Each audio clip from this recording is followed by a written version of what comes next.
Mississippi's trusted weather experts. This is Mississippi Live Weather at 10.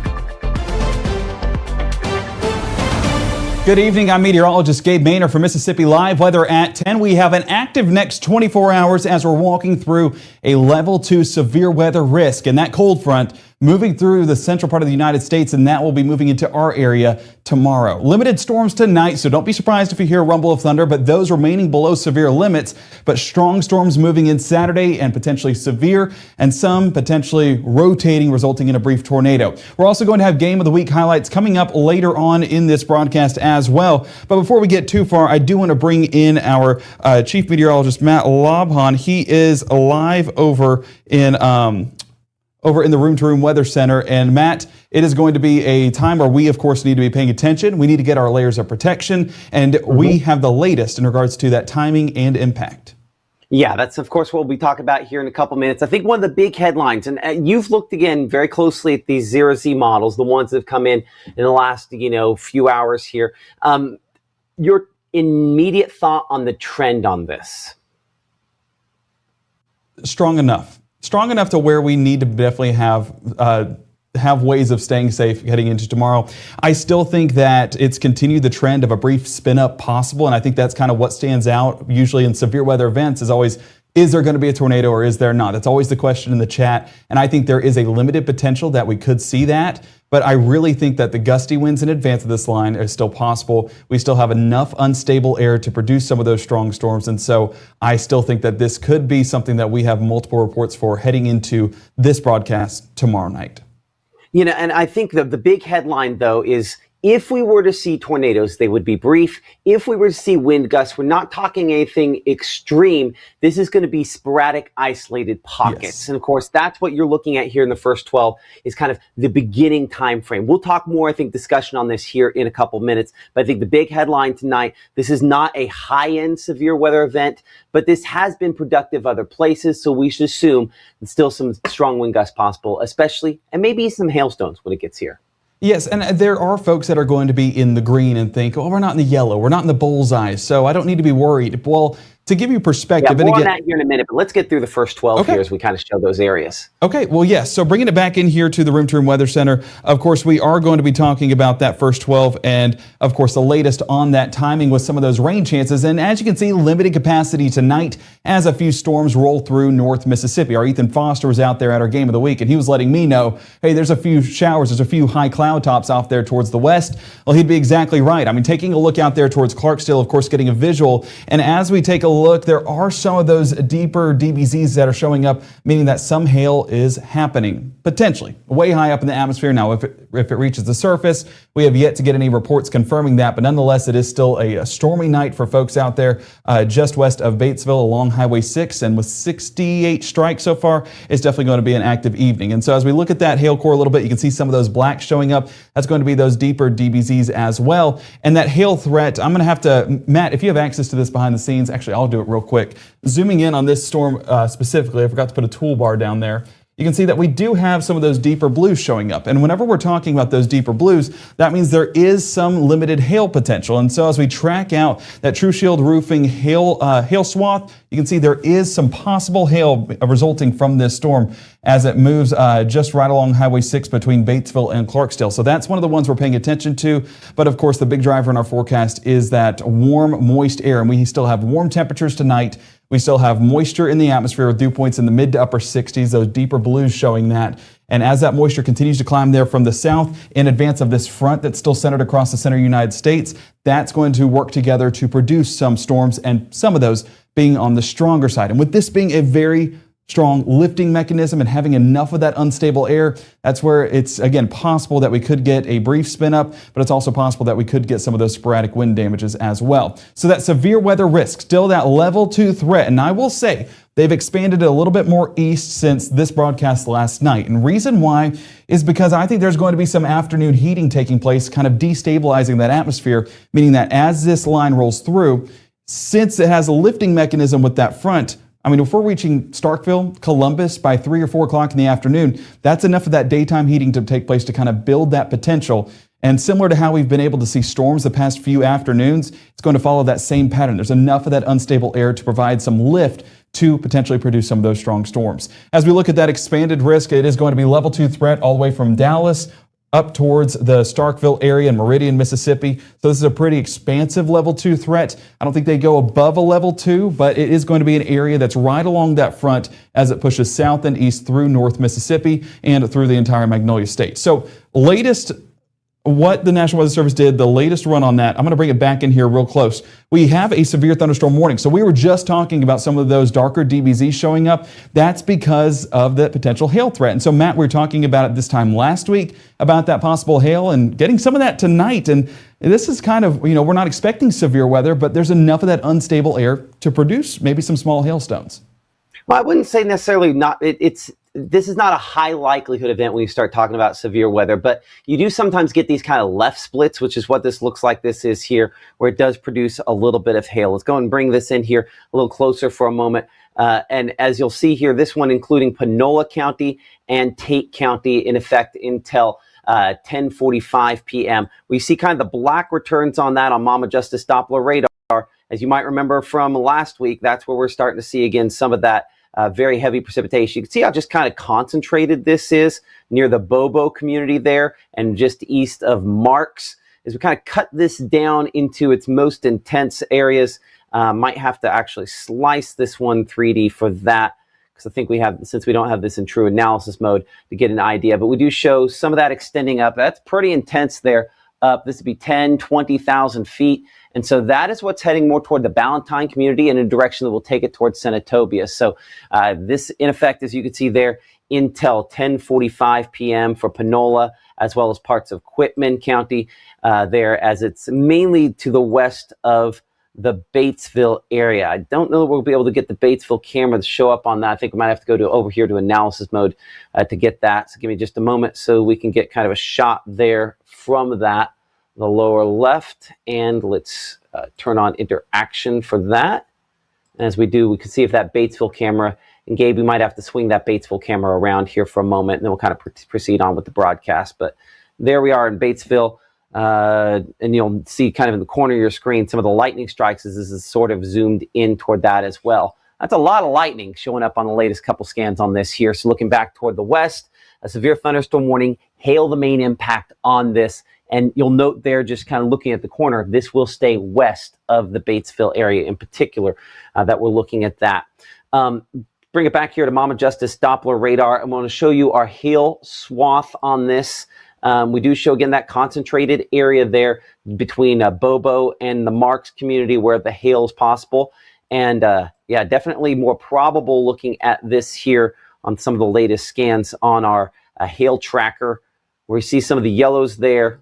So kind of high-end probable. So that's why we're thinking, again, some damaging hail possibility on that moving northward. So let's go and clear that off here for a moment. That's moving toward Curtis Station. You can pretty clearly see there Ballantyne and Senatobia in the path of this thunderstorm. Let's get a speed on this. We'll put this into motion here. We'll do a 1-hour loop.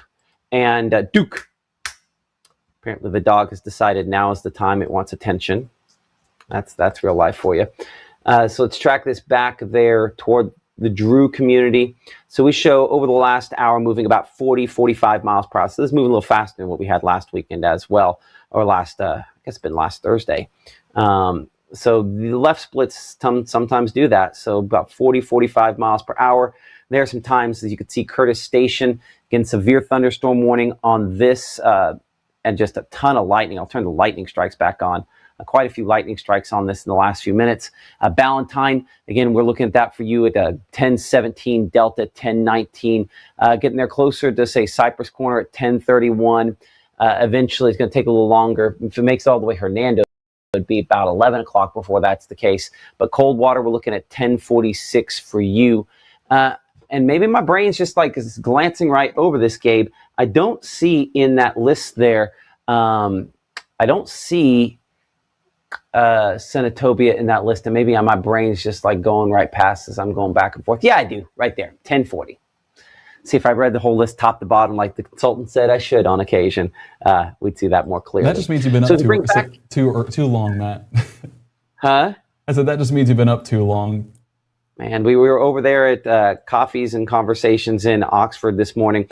But what we also see on here, where you see the blues, those are tornado watches and even tornado warnings for confirmed tornadoes back out into Oklahoma. So the system has been productive at producing severe weather back west of us, and we do expect it'll continue to be productive, producing active weather into the overnight hours and severe weather, again, mainly back out to the west, really all along this line. As we talked about at 6 o'clock, this has been a killer from Oklahoma last night to Michigan today for tornadoes. I think that the upper level winds with this are going to stay strongest to the north, and that does mean the peak tornado risk will likely stay to our north as well. But you can see widespread showers and thunderstorms with this 9, 10 o'clock tomorrow morning, and those start to move more deeply into our area by 11 to noon time. Starting to get out towards Senatobia, back toward Memphis. But look what we have down here toward Yazoo City. And this is where our concern comes in, is if on the leading edge of this here, we get some thunderstorms that can get more organized, these could be the ones where we have that limited tornado threat coming in, isolated storms ahead. Notice on our futurecast here, those don't get as strong. We'll look in more detail at that coming up here in a couple minutes. But looking over the course of the next 24 hours, we go from 65 in the morning to 69 degrees by 9 a.m., 74 by noontime. Thunderstorms increasing in coverage into the afternoon. Probably that peak threat if we're going to try to pull out a tornado, which is obviously what we don't want. But if Mother Nature is going to make that happen, we're probably looking the early part to maybe mid-afternoon for that to happen. Really peak heating. A lot of us still involved in storm chances by then. Now, coming up here in 60 seconds, our meteorologist Gabe Maynor and myself are going to be breaking down where those threats are the most likely. And we're going to also look ahead at a number of different factors. Again, the overall projections here and our thoughts on what are going to happen out of this. We will break down those threats coming up here in 60 seconds. We appreciate all of you for watching. Again, severe thunderstorm warning for some parts of the area, including Panola, Quitman, and Tate counties. The latest updates on that as Mississippi Live Weather continues here from the Room to Room Weather Center in 60 seconds. When you've been injured, don't settle for a lawyer who doesn't even know where you live. Call Langston and Lott. Local lawyers, personal service, real results. When C.K. Little opened his doors in downtown Corinth nearly 80 years ago, his plan was simple: deliver excellent service and exceed expectations. That's why we say a little gift goes a long way. As a bankruptcy firm, Mitchell, Cunningham & Bowling realizes many people are worried about their finances. We're here to guide you through the next steps to restart your life with easy video appointments. New clients don't have to leave home to get information about becoming debt-free. Also, convenient in-office appointments are available at the low cost of $340 upfront for a Chapter 13. You can be on your way to being debt-free. Contact Mitchell, Cunningham & Bowling today or visit our website at mcdebtfree.com. We are here to help you. Right now, from the Room to Room Weather Center, here's meteorologist Gabe Maynor.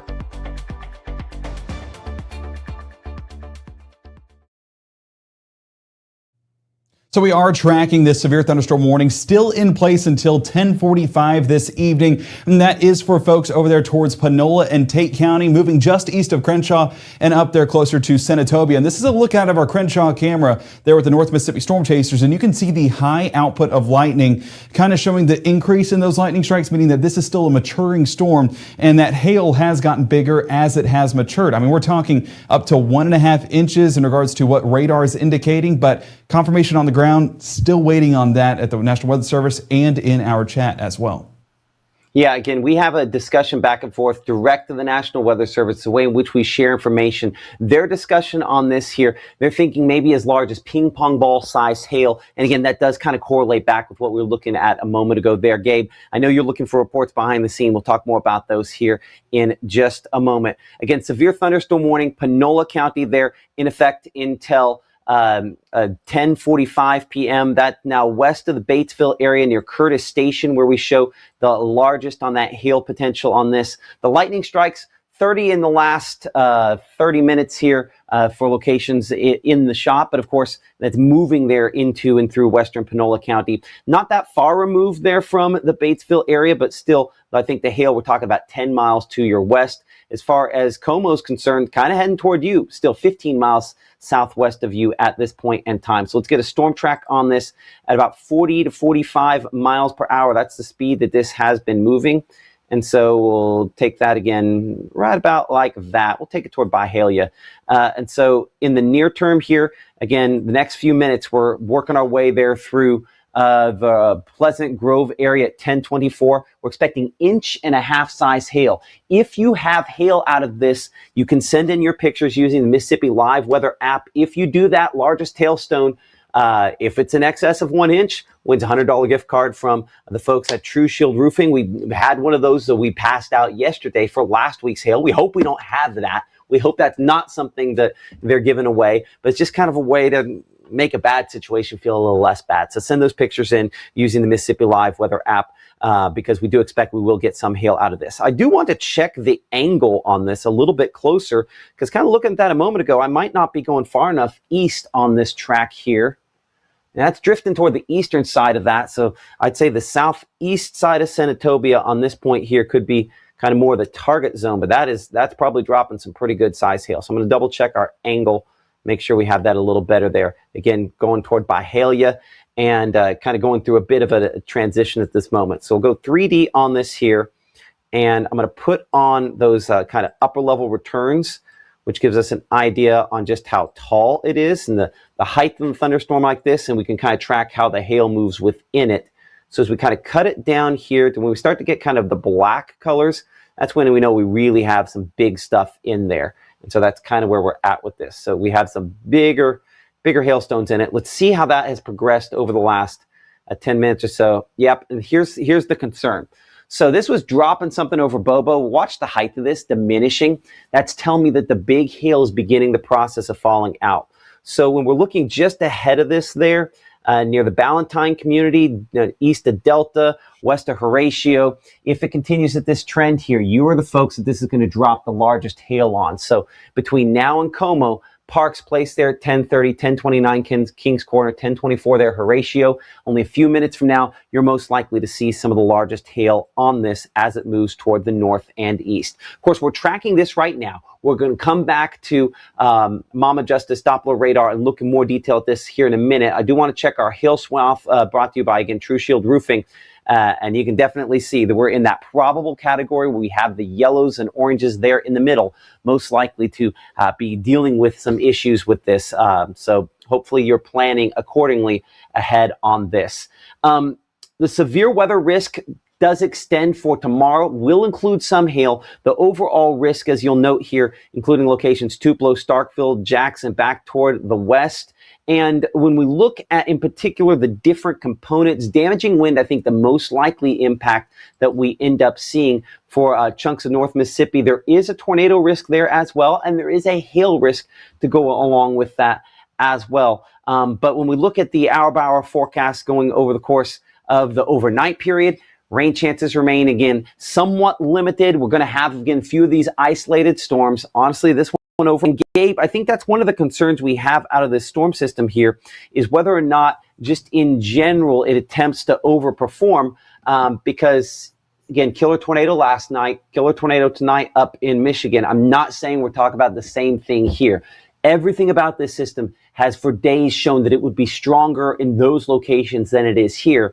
But that is to say that I think the likelihood to get a couple of warnings and maybe even a brief tornado, I think it still exists. There is enough rotation. A thing that we talk about and a thing that we'll go over is helicity tracks. And this is basically highlighting areas where rotating storms are possible. And so as we get into that here in just a moment, that's areas that we're watching for those potential brief tornadoes and some of that large hail being produced as well. So overnight tonight, again, staying on the drier side, believe it or not. I know we have that severe thunderstorm warning, but aside from that, we're dry in the rest of North Beach. You expect those storms to taper off as well, but getting in the afternoon, that's where that's climb. This is a moment ago. Some brighter returns out there towards Arkansas, but this is still 7 a.m. on our Saturday. So I apologize, Matt.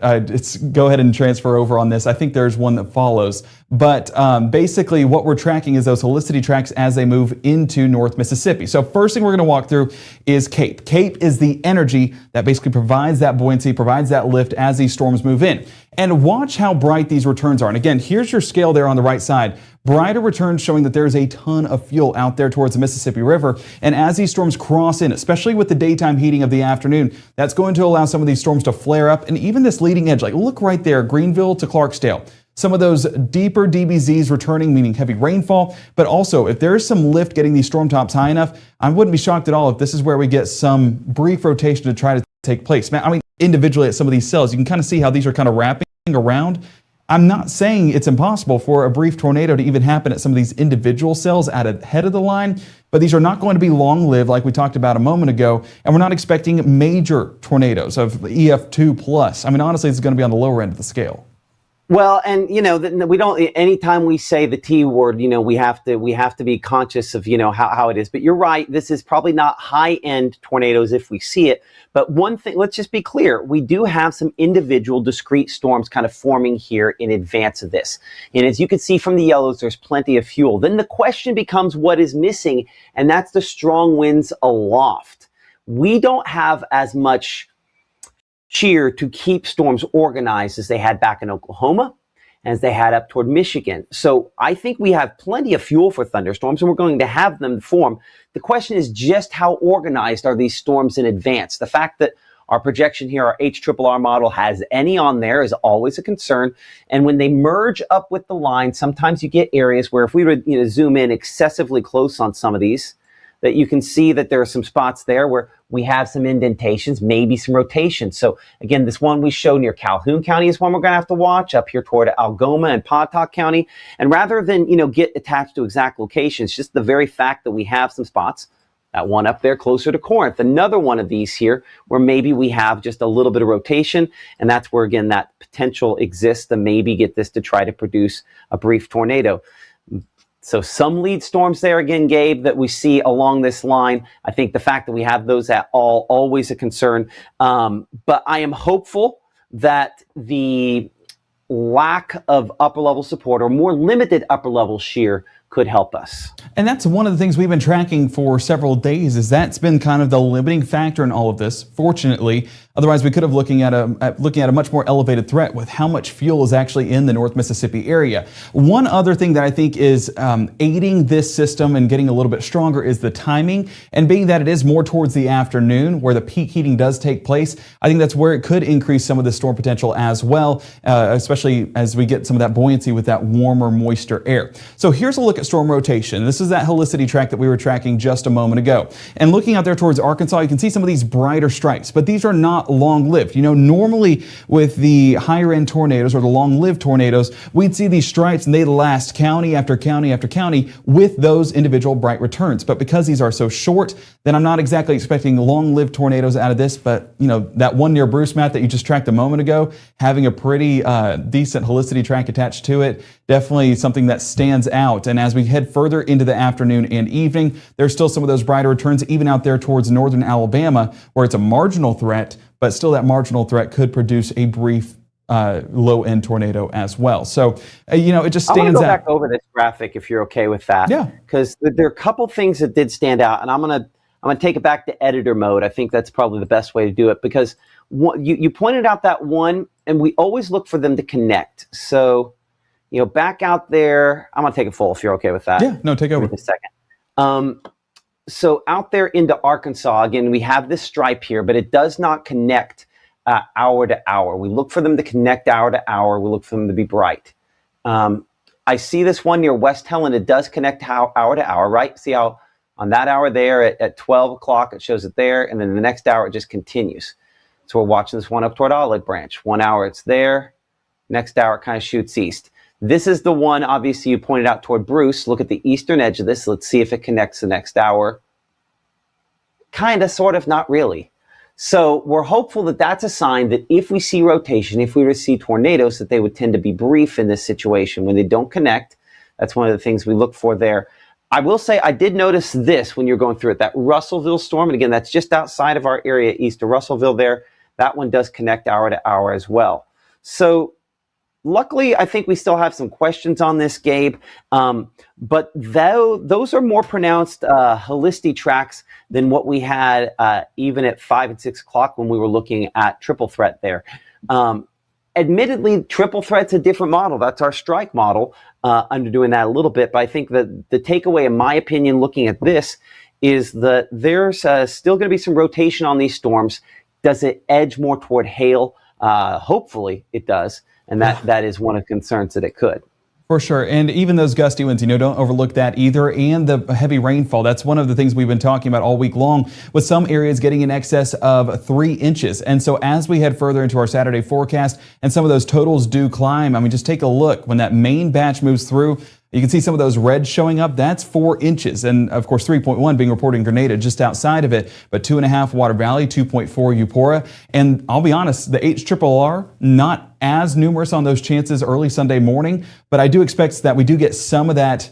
You talked about it earlier this week, Matt, some training that could potentially result in some repeated showers that produce lots of rainfall, and that could produce some flash flooding threats as well. That level 2 threat for a large part of North Mississippi, and this is a result of some of that lingering moisture on the back end with some heavy rainfall, like I mentioned, right there towards Highway 82. And as long as this front remains in the area, more of those rain chances do take place. And so that's adding to what should already be a pretty substantial total, and that's where we get that flash flooding. And so that's why we are under that level 2 threat heading into early Sunday morning. No severe weather, but showers still possible, and it is going to knock our temperatures back a little bit. Still well above our average, don't get me wrong, but it will experience a couple degrees cooler than what we've been dealing with the past couple of days. And as Sunday lingers on, that stationary front tries to stick around as long as possible, but eventually pushes out there towards the east, driving this weather pattern east as well. And I'm actually going to stand over here, because we do have a severe weather threat for Sunday well out there towards the Carolinas. So what that means for us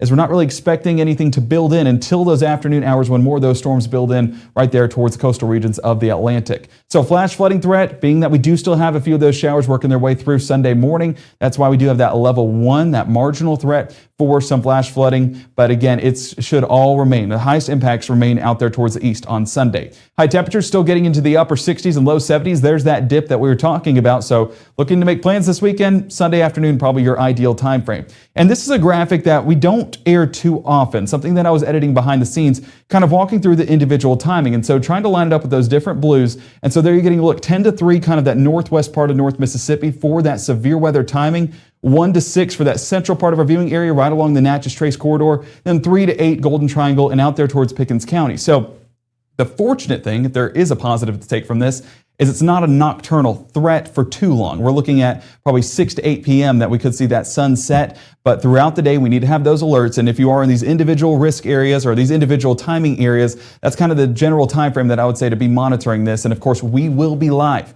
here at Mississippi Live Weather. Our broadcast schedule, we have it in place for organization, but we kind of toss it out the window on days like today or days like tomorrow because of that severe weather potential. And some of those storms could be impactful at 10 a.m. They could be impactful at 3 p.m. They could be impactful at 6 p.m. So, we're going to be here, have bodies in studio at all times. I think we're going to have basically every meteorologist on deck on your Saturday to keep you guys safe, keep you guys informed, and of course, let you guys know what's taking place.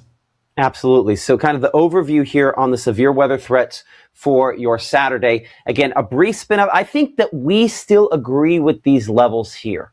We're probably not talking about high-end tornadoes, and it's not a high-confidence tornado situation. It's a low-confidence tornado situation. But a brief spin-up tornado is possible out of this. That does mean tornado warnings. And then anytime we're talking about tornado warnings, that means that you have to know how you're going to get those warnings. Weather Call is what we recommend because it is a phone notification system. And like I've said over and over again the last few days, I've ignored quite a few text messages over the course of this broadcast. But if somebody calls my phone, it starts vibrating, it starts ringing. So that disruptive quality of a phone call still makes a difference in 2026 America. So make sure you have weather call. It will call you for tornadoes, call you back if they're confirmed, and call you if there's major severe thunderstorms or major flooding. It is not free because making phone calls still costs money, but scan that QR code below me for the latest there on that. I'm going to bring up our chat here behind the scenes. And again, sporadic wind gusts a possibility. Some hailstone reports. I think we're already seeing some of those this evening, and excessive rainfall in excess of 3 inches, the main impacts out of this system. As we look at that 7-day forecast here, we're going to be 80% on that coverage of storms on Saturday, 40% again, first part of Sunday where we're looking at that. We could again have some stronger thunderstorms possibly into Monday, but we are watching Tuesday, and really it's more Wednesday of next week, a chance for showers and thunderstorms, strong system, kind of the west side of what's producing the active weather this weekend finally kicks through. And by Wednesday of next week, that could lead to some more strong to severe thunderstorms potentially here in and around the region. Let's go back here to Mama Justice Doppler radar, and we're looking at our True Shield roofing kind of hail composite here. As we show this, you'll notice that there's a place where this is a little bit slightly weaker there, gets stronger, and slightly weaker again. So as we talked about, north of Bobo here, dropping probably the main hail load from this severe thunderstorm. Warning continues until 10:45.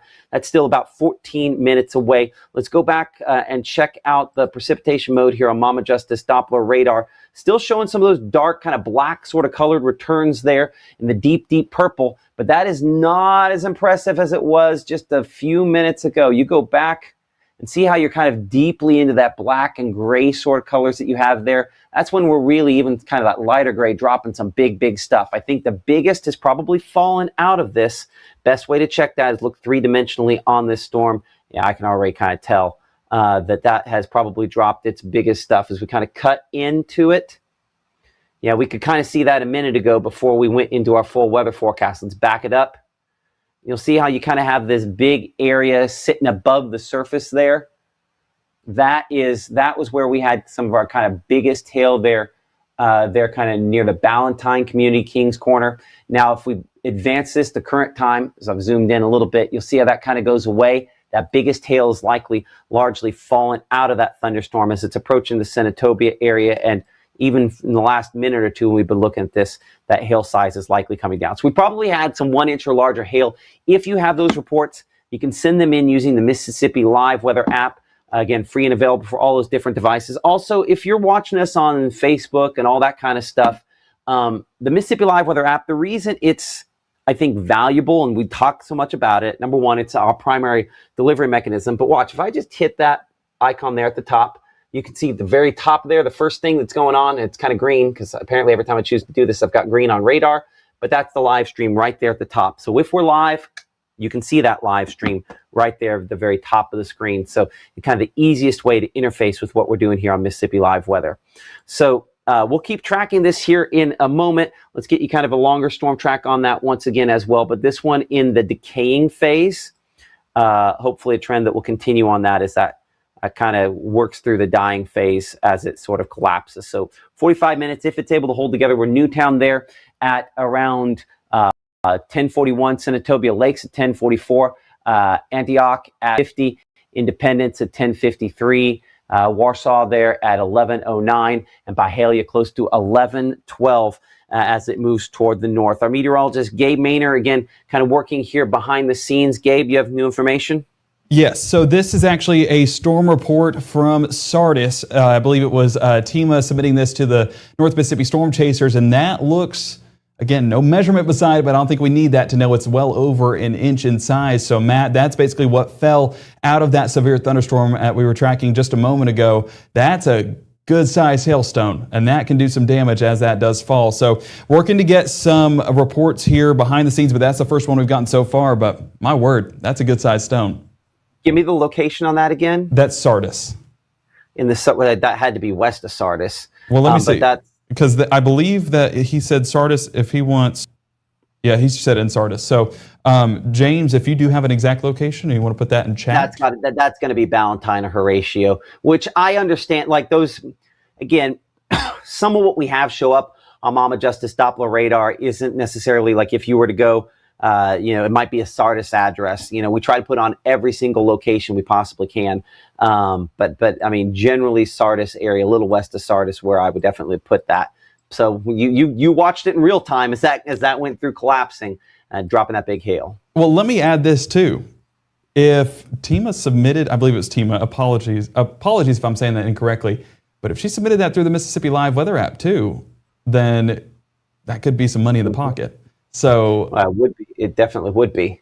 And so that's where we recommend, if you get these hailstones, we don't want it to happen, but we can't control Mother Nature. And if it does happen and you submit those hailstones to us in a safe manner, then you will be in the running to potentially get that $100 gift card if it is above an inch and the largest stone. So if you're over in the area and you have gotten reports of hail, send them in through the app. Yeah, team, go ahead and send that in there. Before we move on to sports here real quick, I do again want to show and kind of wrap up our pre-severe weather coverage looking toward tomorrow. First thing to know is that tonight, the primary severe weather risk is west of us. In saying that, what we have to illustrate comes here when we look at storm reports. When you look at the storm reports here, again, we have lots of lightning on there. You can see that this is always designed to kind of have a cluster of where the reports are the most concentrated, should be close to the bullseye here, right? And so you have a lot more of them in the orange and yellow than you have outside of it. But let's also be clear, even in the green, you can have multiple tornado reports, which is where we have, unfortunately, had a killer tornado up here toward Michigan. Gabe will get that video ready. We'll kind of re-rack that video for you as well. I see that look in your eyes. We'll make sure that we pop the audio down on that. Pull up the source behind the scenes, and once it's pulled up in the preview monitor there, I'll look and I'll make sure we pop the audio down on that one. So that's source 114. Give me a moment so I can kind of bring this up for you. This video coming in a little earlier on today, unfortunately, of what was a killer tornado there up in Michigan. I think that's 114, right? Okay, I'll turn the audio off on that once it hits. So here's what that video looked like. OMG. Matt, yeah, both of our mics are on. I think yours is off. But that is over there in Union City, close to Union Lake. And this was submitted, oh man, I forgot the name, but this was submitted over there in Michigan, and that is of the tornado on the ground. And this is the tornado that as of right now has confirmed 3 have passed. And look at kind of the recycling phase that it does right here on the other side of the lake. And watch when it touches down again. Look at the massive funnel that is on the ground. And this was where we did get some debris lofted well up into the air. Watch right here as it kind of wraps it around. I mean, that is just an insanely strong tornado. And that is where they did have, of course, those fatalities. They've had injuries. They've had a ton of damage. And so we're saying prayers for folks up there. And we do hope that, everyone else is okay and that the recovery efforts are quick. But nonetheless, that is a insane tornado. And yeah, that's what that severe weather potential can do, especially with those upper level winds, like Matt was mentioning, kind of going a little bit more, or getting a little bit more organized. So this is not the Fairview storm. We do have that Fairview tornado that was also deadly from last night. This is again in Union City, Michigan, and this is from Lisa out there in Michigan. And they are okay, as you can see, went on the other side of the lake. But nonetheless, seeing that in your horizon, you probably need to be in your safe space. So we do hope that you do so tomorrow. Issued, but nonetheless, we want you guys to stay safe. Above all else. Where'd you put the lower third on that? I had to type back over it. So that's for Fairview, Oklahoma. Okay, well, yeah, never going to find it, is what you're saying. Sometimes I'm I was on the list in there any place. Well, Did you also have to flip the video? Yes. Okay. Well, let me say this too in regards to those tornadoes. So, of course, the Michigan one is deadly. There are 3 fatalities, and I do not know the reason for passing. If it was just, they were in their safe place and they ended up just having one of those strong tornadoes move over the top of them, and it wasn't as sturdy of a structure. But I do know that out there in Oklahoma, the Fairview, Oklahoma tornado that we had last night that ended up killing 2, that they were in a vehicle. And I don't know if they were trying to drive away, but that's why we say get out of those vehicles. Do not try to outrace a storm. These are moving anywhere from 45 to 65 miles an hour as this kind of swings on through. So please get to your safe space. And you have plenty of time in advance to know this is happening because you have us 24/7. You also have those alerts coming in with ample time to prepare, act, and get to where you need to be. So Matt, heading into tomorrow, the last thing we want is a fatality. And folks, right now, this is the time to get prepared. Stay safe, stay informed, and that's how we do the storm together. There might be some downtime. Well, again, not a high event. As we say, the middle want to be a place we can wrap up in blankets and pillows. This is where we need to be kind of projecting where might we need to be, because the two things you can do this. You can find that safe place and make the decision on when to go to that safe place. And you can do this, which is weather call, which will, of course, be the way in which you find out you need to go to that safe place. You do those two things, you're going to be in good shape. But you have to do those two things in order to be in good shape. One other thing I want to hit, we're going to go right to Ethan after this here, but I want to show a severe weather risk. This is in effect for next Wednesday. And already in place. This is that kind of next chance next week. I think the upper level system more aligned, damaging winds, tornadoes in this zone most likely at this point. But some of that threat will extend to our area, and positioning on this has changed significantly from time to time on some of our projections the last couple of days. So we expect adjustments on this. But looking ahead even toward next week, we are going to probably continue to have some severe weather threat. So certainly watching that potential and keep it here for the very latest on that. I do want to bring in our Ethan Foster, who has been patiently waiting since the beginning of this broadcast. You and I were at our Mississippi Live Game of the Week earlier on today, again, presented by Casey Lott. And, we've done baseball for the first time. It's exciting. Had a great matchup again between Houston and the folks from New Albany, right?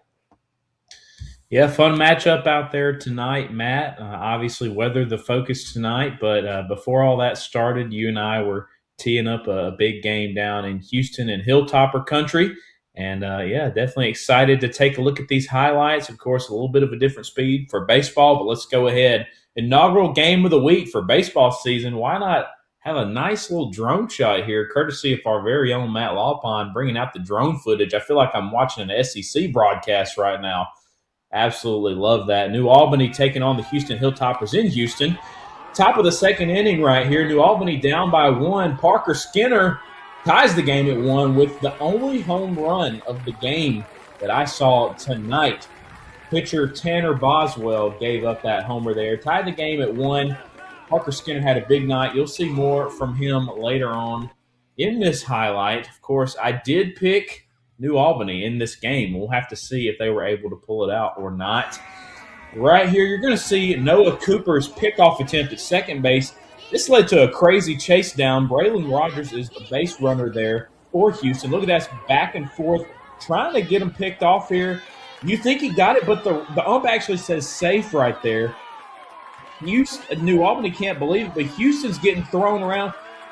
The third base coach saying, go home because you're safe, and they actually ruled that a run. I couldn't believe this. You better believe that the away crowd couldn't believe that for New Albany either. Either way, Houston scores the run there on the crazy chase down attempt. Does not result in an out. Houston was up 5-2 at that point. Right here, you're going to see a bases-loaded walk. That's Walker Burdine taking ball 4 there. That added another run in the bottom of the 4th inning. Houston actually up 7-3 by the end of the 4th inning there. They're packing it on in tight there. But right here, Parker Skinner again, he's going to get a 2 RBI double right here. Going to bring 2 runs home. This actually would cut the deficit to 1 for Houston and New Albany. But unfortunately, even though they did close the gap there for the Bulldogs, at the end of the day, Houston managed to win this game 8-7. That's right. And shout out to Tisch County for the 4A state champions. That happened earlier. But Houston won this game 8-7. Had to go back to this beautiful drone shot. congratulations to the Hilltoppers for defending home turf tonight and for proving me wrong, proving that it can be done. It was a beautiful night out on the diamond. Lots of fans out there for this game tonight, and it was a lot of fun, Matt, and a great way to kick off baseball season. I know that the fans at home are going to be itching for more college baseball happening the same time at this game, and we enjoyed getting to see the fans enjoying the weather while it wasn't raining or storming or anything like that. I think the thing I just love so much about baseball is it's just so chill. It's just, chill in this situation there.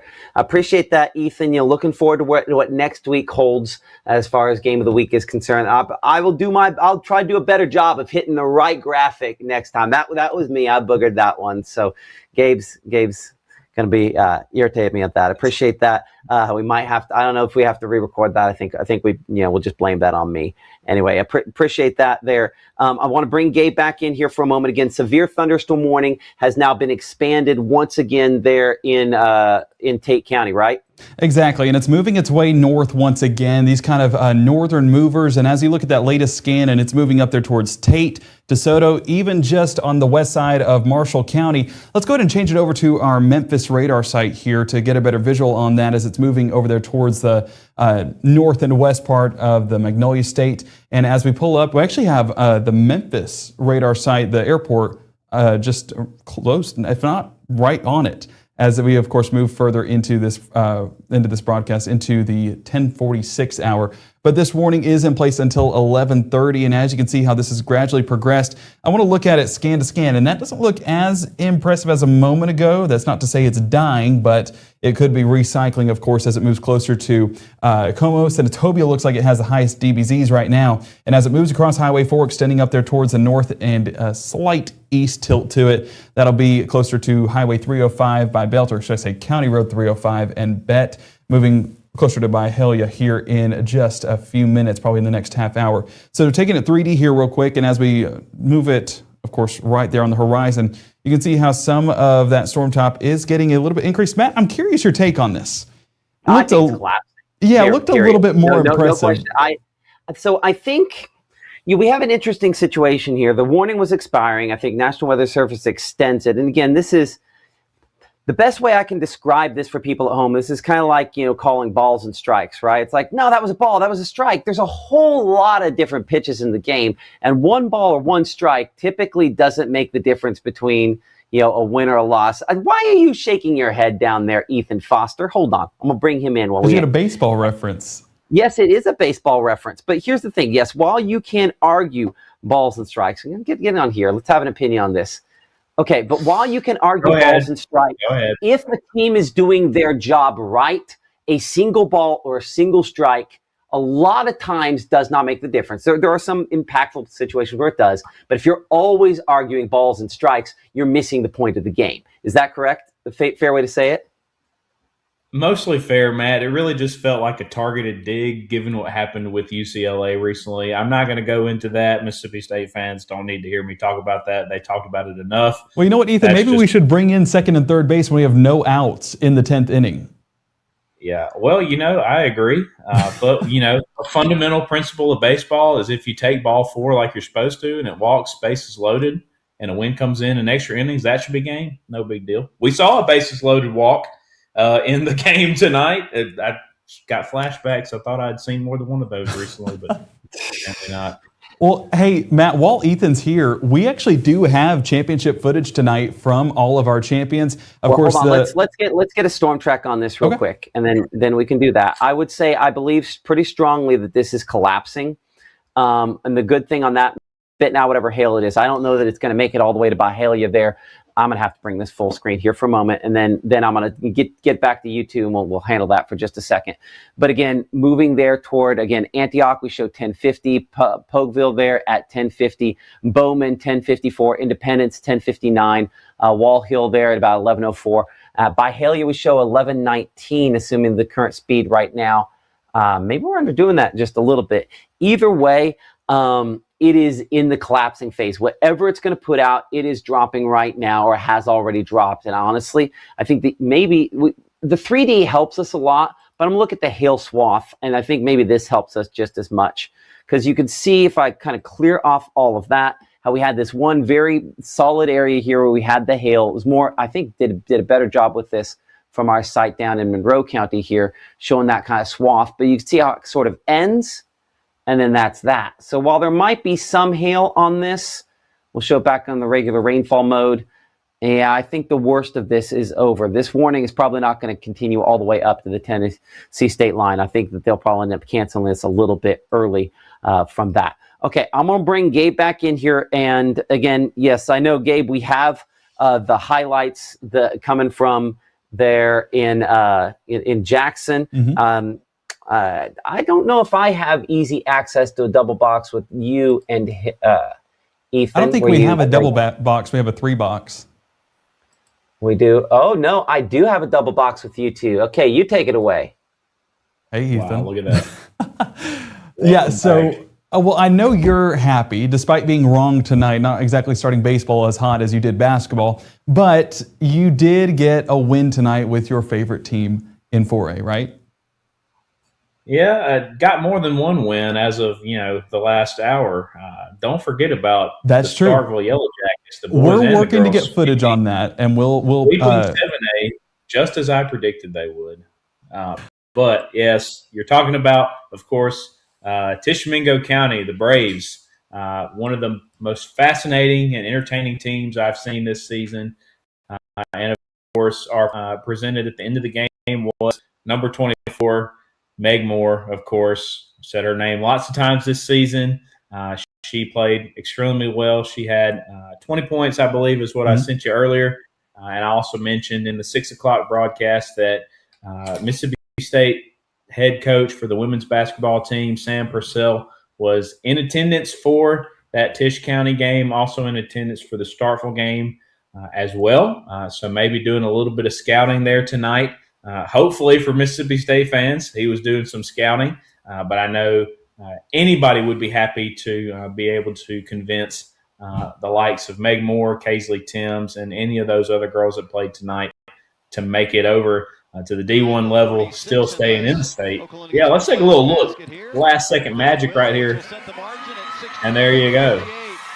Ingomar and Okolona, the Falcons, taking it home. They just know how to do it. I mean, 15 state titles in total.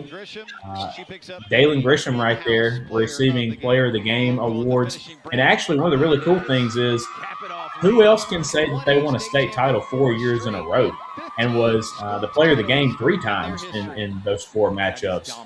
Dalen Grisham right there. She had a heck of a game, number 4. So let's move on. Oh, man. I know Gabe's been waiting to see this one. LaFleur County and Calhoun City, the Wildcats, kept scratching back. I picked them multiple times this season, got to see them in person over at ICC. Got it, period. Didn't know that, period. Yeah. You drive this, period. Keep scratching. So they actually won a state title for the first time since the 80s, I believe is what I saw earlier. So definitely excited for our friends over in Calhoun City.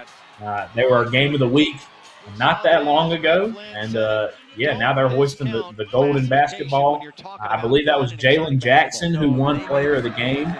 So obviously one of those guys I told you needed to look out for if you saw my preview for this game. Actually, I may have picked against Calhoun City in that game, but very excited for them to get to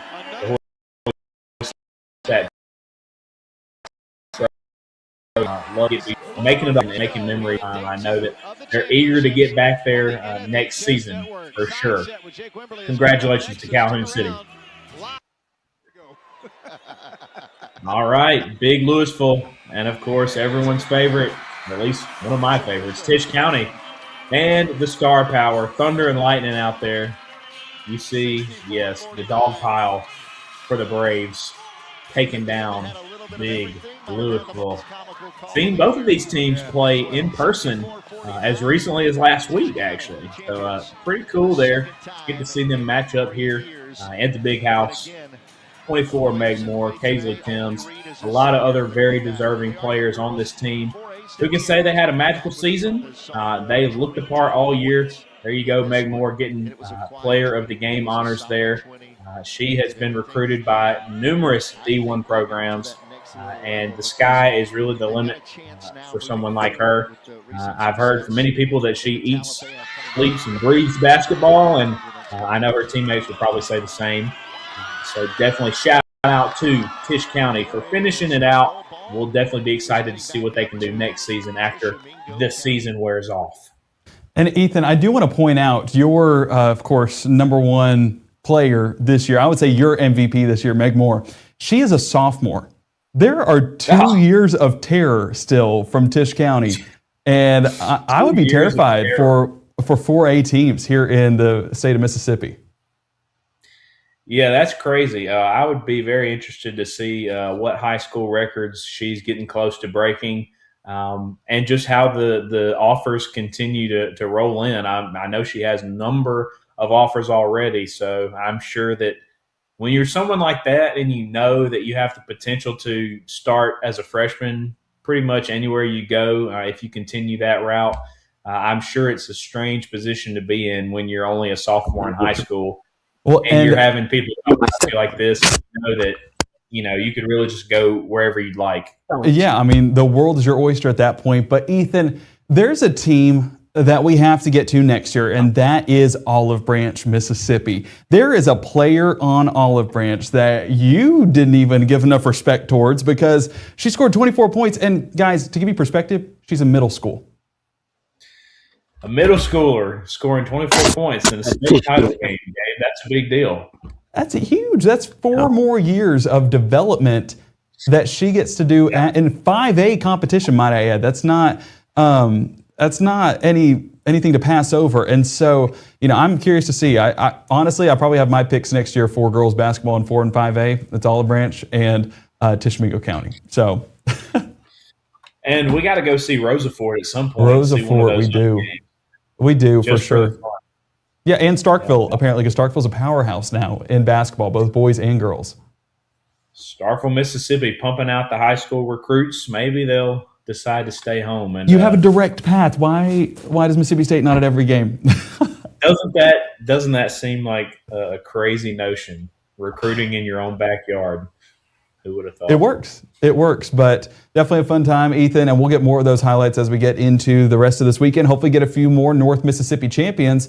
I know that we will for sure have one more because 2A action tomorrow does have the East Union Urchins and I believe it is New Site. So both local teams and both could come out on top. We'll see what happens. Of course, I'm biased, but nonetheless, Matt, it's fun. This week's fun. It's state championships. I've had a lot of stuff going down this week, that's for sure. So, I mean, I'm excited. Huh? I said we're not done yet, Matt, between the weather and the basketball. Just excited. We've had so many great wins from this part of the state so far. So, North Side winning it. Kings of the North and Queens of the North, right? Has Starkville boys ended yet? Yeah, they both won. So that's 5 out of 6. Yeah. 5 out of 6 is pretty good. That's huge. Yeah. That's almost as good. That's actually better than your picks. Hey, well, sometimes you win some, sometimes you lose some. I have the benefit of not having to play in these games and bring the rest of the team around me down with me. I'm very happy to let them compete at the highest level while I get to sit and make picks based on my very limited knowledge. Well, and now you know Calhoun City is legit.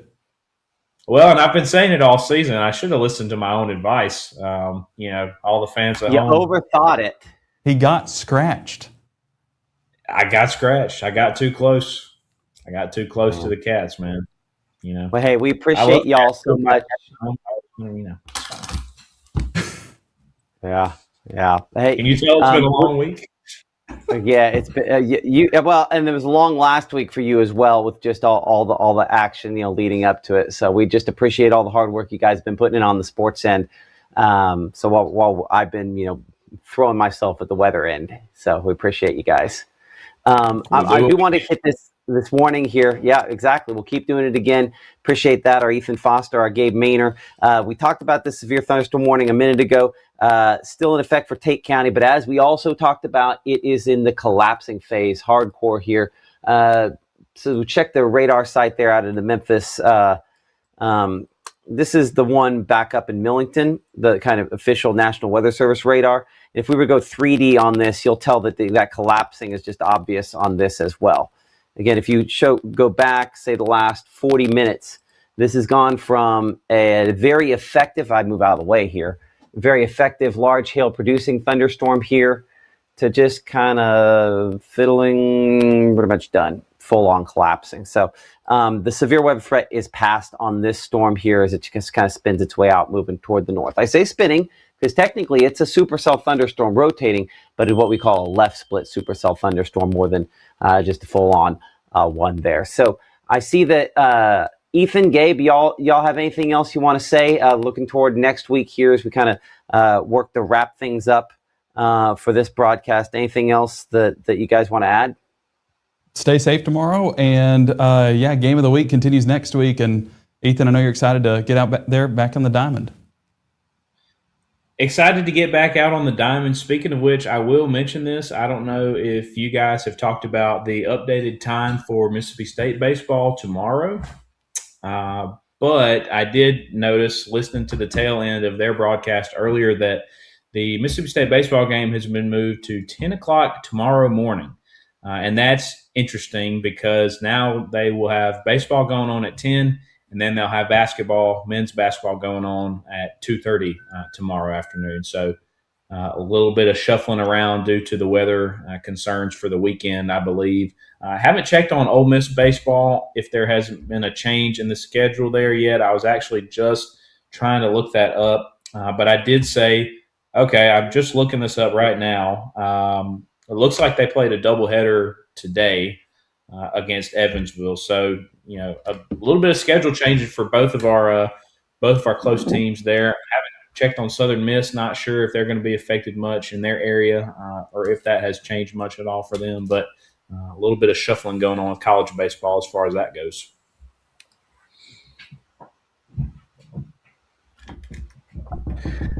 That's our Ethan Foster again, kind of with the updates related to just the I'm sure weather affecting some of the timing on some of those sorts of things as well. So we appreciate you and all the hard work this week, Ethan. Y'all have a good week and be safe. Okay. All right, appreciate it, Matt. We'll have a good weekend. Enjoy spring break. Hopefully, we all stay dry and stay safe. Absolutely. Hopefully. I appreciate that. Sad news tonight coming out of Oklahoma now, 2 additional deaths east of Tulsa. I believe this tornado here that we're looking at east of Tulsa this evening around 8:30 or so, confirmation of 2 fatalities with that. So unfortunately, I believe that takes I'm going to bring Gabe in here for a moment because he's been, as I've been running all around. If you'll head over there to the monitor for a second, Gabe. So you had 3 up in Michigan, and in Oklahoma last night you had. Well, you had 2 last night, and then you have 2 tonight. So that's 7 total deaths in the last 36 hours. And they're still picking up debris. So I'm not saying that number is set in stone. So unfortunately, that number could climb. And I mean, you see the line still. That still has a ton of potential to produce some more damage. So hopefully folks are taking this seriously, getting to where they need to go, and staying safe as this line passes.